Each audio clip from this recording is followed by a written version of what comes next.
नमस्कार दोस्तों।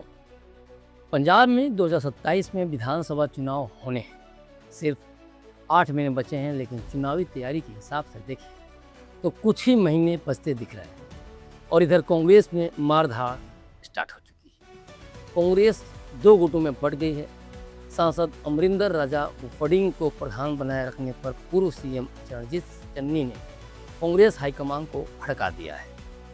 पूर्व मुख्यमंत्री और सांसद चरणजीत सिंह चन्नी के घर 50 से ज़्यादा नेता पहुंचे।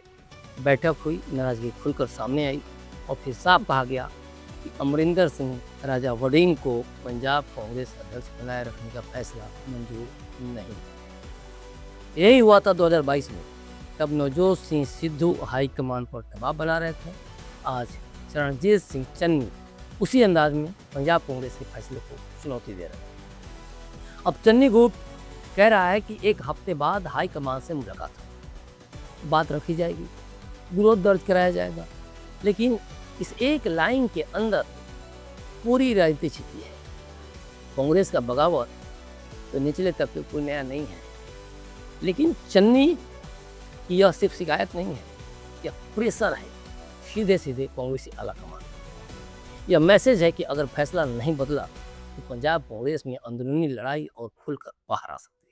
सबसे बड़ा सवाल यही है कि क्या चरणजीत सिंह चन्नी पंजाब कांग्रेस में नया पावर सेंटर बनना चाहते हैं? क्या वह ये बताना चाहते हैं कि 2027 का चुनाव उनके बिना नहीं लड़ा जा सकता? और क्या कांग्रेस हाईकमान फिर उसी दुविधा में फंस गया है जिसमें 2021-22 में फंसा था? एक नेता को मनाओ तो दूसरा नाराज, दूसरे को संभालो तो पहला बागी। पूरा मामला समझिए। कांग्रेस हाईकमान ने पंजाब में चुनाव से पहले संगठनों को दुरुस्त करने की कोशिश की, लेकिन जैसे ही अमरिंदर सिंह राजा वड़िंग को प्रदेश अध्यक्ष पद पर बनाए रखने की बात सामने आई, चन्नी गुट में नाराजगी खुलकर दिखाई देने लगी। चन्नी समर्थकों का मानना है कि पंजाब में पार्टी को नए नेतृत्व की जरूरत है और राजा वड़िंग के चेहरे पर आगे बढ़ना पार्टी को नुकसान पहुंचा सकता है। इसी नाराजगी के बीच चन्नी के घर बैठक हुई। इसमें कई वरिष्ठ नेता, पूर्व मंत्री और विधायक पहुंचे थे। लगभग 50 की संख्या थी। तृप्त राजेंद्र बाजवा, राणा गुरजीत, भारत भूषण आशु, ओपी सोनी जैसे नामों की मौजूदगी ने इस बैठक को और बड़ा राजनीतिक संकेत बना दिया। बड़े नाम है पंजाब को, और चन्नी के साथ है तो राहुल की मुश्किल बढ़ रही है, प्रियंका की मुश्किल बढ़ रही है। सोनिया अभी कुछ करने की स्थिति में है नहीं, क्योंकि अभी वो बेटे बेटियों पे भरोसा जता रहे हैं, शांत है। लेकिन मामला बड़ा है, और यह सिर्फ चन्नी की निजी नाराजगी नहीं रही, बल्कि कांग्रेस के भीतर एक गुप्त शक्ति प्रदर्शन बन रही है। अब यहाँ कहानी का सबसे दिलचस्प हिस्सा आता है।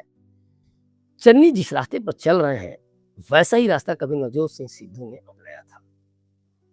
2021 में सिद्धू ने कैप्टन अमरिंदर सिंह के खिलाफ माहौल बनाया, कांग्रेस के कई नेताओं को साथ किया और हाईकमान पर प्रेशर बढ़ा, और आखिरकार कैप्टन को मुख्यमंत्री पद छोड़ना पड़ा।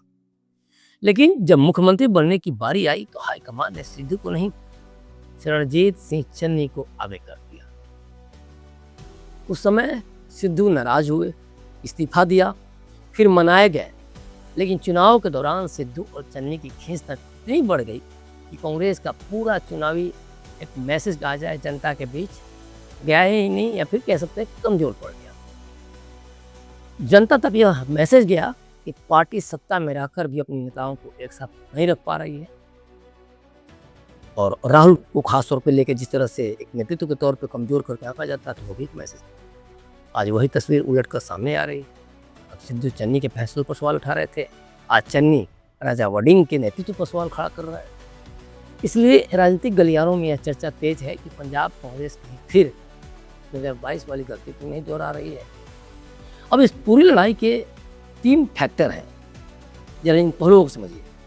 पहला पहलू है हाई कमान पर प्रेशर। चन्नी ने मोरिंडा की बैठक के जरिए यह दिखाने की कोशिश की कि वह अकेले नहीं है, उनके साथ 50-50 नेताओं का, वो भी दिग्गज नेताओं का, पंजाब के जो दिग्गज नेता हैं उनका एक मजबूत समूह खड़ा है।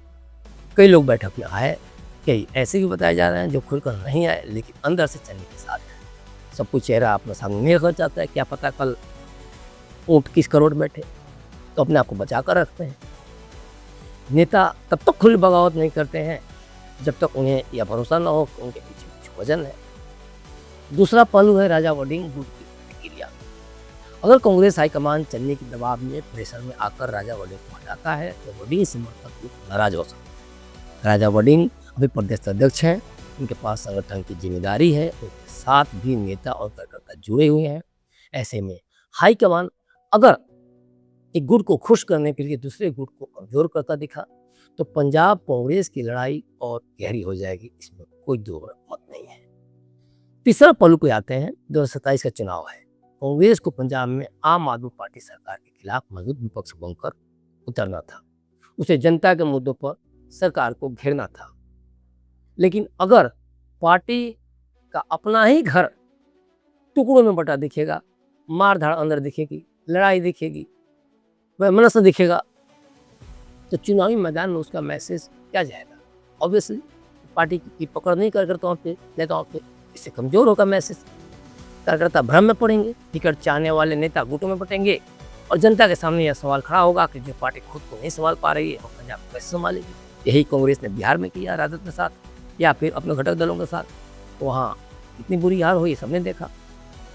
अब चन्नी की ताकत को समझिए। चरणजीत सिंह चन्नी पंजाब के पहले दलित मुख्यमंत्री रहे हैं।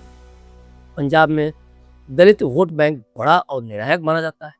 चन्नी इसी वर्ग के सबसे बड़े राजनीतिक चेहरों में गिने जाते हैं। यही उनकी सबसे बड़ी ताकत है। कांग्रेस हाईकमान जानता है कि चन्नी को पूरी तरह नाराज करना आसान फैसला नहीं होगा। दूसरी ताकत है उनकी आम आदमी वाली छवि। मुख्यमंत्री के रूप में उन्हें बहुत लंबा समय नहीं मिला, लेकिन उन्होंने खुद को साधारण परिवार से आए नेता के रूप में पेश किया। जनता ने उसे सिर आंखों पर बैठाया भी, उनकी बातों को दिल से लगाया भी। बिजली पानी बिलों में राहत जैसे फैसलों ने उनके समर्थकों के बीच उनकी पकड़ बने। चन्नी ने बड़ी सोच समझ के योग किया, भैया हम आदमी जुड़े रहेंगे तो फिर हम सत्ता में आएंगे। ये बात और एक नौबत ही नहीं है। चन्नी गुट का दावा यही है कि वह पंजाब के तीनों क्षेत्रों माझा, मालवा और दोआबा में जबरदस्त असर रखते हैं। तीसरी ताकत है अलग अलग वर्गों के नेताओं का समर्थन। चन्नी के साथ सिर्फ दलित नेता नहीं दिख रहे हैं, क्योंकि गुट में जट सिख नेता भी हैं और हिंदू नेता भी। राणा गुरजीत, तृप्त राजेंद्र बाजवा जैसे नेता जट सिख पृष्ठभूमि से आते हैं। भारत भूषण आशु और ओपी सैनी जैसे नेता हिंदू चेहरों के तौर पर देखे जाते हैं। यानी चन्नी यह मैसेज देना चाहते हैं कि उनका समर्थन सिर्फ जातीय क्षेत्र तक सीमित नहीं है, लेकिन चन्नी की इस ताकत के साथ कांग्रेस के लिए भी खतरा जुड़ा हुआ है। अगर चन्नी गुट दबाव बनाता है और हाईकमान झुक जाता है तो पार्टी में ये मैसेज आएगा कि शक्ति प्रदर्शन करो, फैसला बदलवा लो। इससे दूसरे नेता भी भविष्य में देखा जाए तो चल सकते हैं। हर गुट किसी रास्ते पर चलेगा, इसमें कोई दो राय नहीं। और ये चल भी रहा है। सबको पता है कांग्रेस आधा कमान कमजोर है, और अगर हाईकमान नहीं झुकता है तो चन्नी गुट निष्क्रिय हो जाएगा या चुनाव से पहले अलग रास्ता भी चुन सकता है। अभी इसे तय बात नहीं कहा जा सकता, लेकिन राजनीतिक संभावना का रूप में खतरा कांग्रेस सामने खड़ा है। अब पूरी स्टोरी क्या है देखिए, फॉलोअप लबोलुबाब क्या है, ये मामला यहाँ तक पहुँचा कैसे। सबसे पहले संगठन में फेरबदल के बाद नाराजगी की खबरें शुरू। चन्नी और सुखजिंदर सिंह रंधावा जैसे नेताओं की चुप्पी ने सवाल खड़े किए। जब हाईकमान ने नई जिम्मेदारियां दी तब कई नेताओं से उम्मीद थी कि वे सार्वजनिक रूप से संतोष दिखाएंगे, लेकिन सोशल मीडिया पर धन्यवाद न देना भी राजनीति में संकेत माना जाता है। इसके बाद चन्नी के घर बैठक हुई। यह बैठक पंजाब कांग्रेस की अंदरूनी बेचैनी का खुला प्रदर्शन बन गई। 50 से ज़्यादा नेताओं की जो मैंने बात कही, उनकी मौजूदगी ने हाईकमान को ये मैसेज दिया, नाराजगी सीमित नहीं है। यह सिर्फ एक नेता की महत्वाकांक्षा नहीं, बल्कि संगठन के बड़े हिस्से का असंतोष है। लोग नाराज हैं। इसी बीच चंडीगढ़ सांसद मनीष तिवारी की नाराजगी की बात भी सामने आ गई। चुनावी समितियों से बाहर रखे जाने पर उनका असंतोष बताता है कि पंजाब कांग्रेस में नाराजगी कई लेवल पर है। यानी मामला सिर्फ चन्नी बनाम वडिंग की नहीं है। कई सीनियर नेताओं, वरिष्ठ नेताओं को लग रहा है कि फैसलों में उन्हें जो जगह मिलनी चाहिए थी वो जगह नहीं मिली, वो कद उनको नहीं मिला। राहुल गांधी की चेतावनी भी इस गुटबाजी को रोक नहीं पाई। हालांकि राहुल तो चेतावनी देते रहते हैं, क्या बोल जाते हैं, उन्होंने तो खुद ही अपना एक तरह से कहा जाए पर्सनालिटी कहा जाए, कद हल्का किया हुआ है कांग्रेस ने। लेकिन राहुल गांधी ने रायकोट की रैली में जो एक साफ मैसेज दिया था कि पार्टी से बड़ा कोई नहीं है, तो पंजाब कांग्रेस के हालात देखकर तो नहीं लग रहा है यह मैसेज जमीन पर नेताओं को रोकने में कामयाब नहीं हुआ। हर गुट अपनी जगह मजबूत करने में लगा है। अब कांग्रेस हाईकमान के सामने सबसे कठिन परीक्षा है। अगर हाईकमान चन्नी को मनाने के लिए फैसला बदलता है तो राजा वडिंग गुट भड़क सकता है। अगर फैसला नहीं बदलता है तो चन्नी गुट और सख्त हो सकता है। मतलब दोनों को साथ रखने की कोशिश होती है तो 2022 जैसी स्थिति बन सकती है। इसकी भी चांसेस है, जहां चेहरे साथ दिखते हैं लेकिन जमीन पर अलग अलग खेमे काम करते हैं। यही वह स्थिति है जो कांग्रेस के लिए सबसे खतरनाक है, क्योंकि चुनाव सिर्फ चेहरों से नहीं जीता जाता। चुनाव संगठन, संदेश, कार्यकर्ता और भरोसे से जीता जाता है। पंजाब कांग्रेस अगर चुनाव से पहले यह भरोसा ही नहीं बना पाती कि उसके नेता एक है, तो विपक्षी दलों को उसे कमजोर साबित करने के लिए ज़्यादा मेहनत नहीं करनी पड़ेगी। तो कुल मिलाकर चन्नी ने मोरिंडा से हाईकमान को सीधा मैसेज दे दिया है कि पंजाब में मेरे बिना फैसला मत कीजिए। राजा वडिंग की कुर्सी अभी बची हुई है, लेकिन उस कुर्सी के आसपास असंतोष का घेरा बन चुका है। अब अगले 7 दिन कांग्रेस के लिए बेहद अहम होंगे। चन्नी गुट हाईकमान से मिलता है, हाईकमान क्या जवाब देता है, राजा वडिंग गुट कैसे प्रतिक्रिया देता है, इन्हीं सवालों से तय होगा पंजाब कांग्रेस 2027 की तैयारी करेगी या 2022 की गलती दोहराएगी। क्योंकि 7 दिन का समय दिया गया है, तो भाई करना जो कर लो, नहीं फिर हम करेंगे। चन्नी का शक्ति प्रदर्शन कांग्रेस की ताकत भी दिखाता है देखा जाए तो, और कमजोरी भी। ताकत इसलिए कि पार्टी के पास अब भी बड़े चेहरे हैं, कमजोरी इसलिए कि ये चेहरे एक मंच पर नहीं, अलग अलग खेमों में खड़े दिख रहे हैं। चुनाव से पहले अगर यह लड़ाई नहीं रुकी तो पंजाब कांग्रेस को विरोधियों से पहले अपने ही घर की आग बुझानी पड़ेगी। और कांग्रेस इसमें कितनी महारत हासिल है उसको, ये तो लगभग सारे राज्य खो चुके, तो 2-3 राज्यों में होने से तो कुछ बहुत बड़ी बात नहीं है। एक समय पूरे भारत में कांग्रेस राज करती थी, तो कितनी सफल होगी पंजाब की इस आग बुझाने की, चन्नी को शांत करने की, ये तो देखने वाली बात होगी। बहरहाल आपकी इस क्या प्रतिक्रिया है, आप कमेंट बॉक्स में ज़रूर कमेंट करके बताएं और हमारे चैनल ONN को ज़रूर सब्सक्राइब करें। धन्यवाद।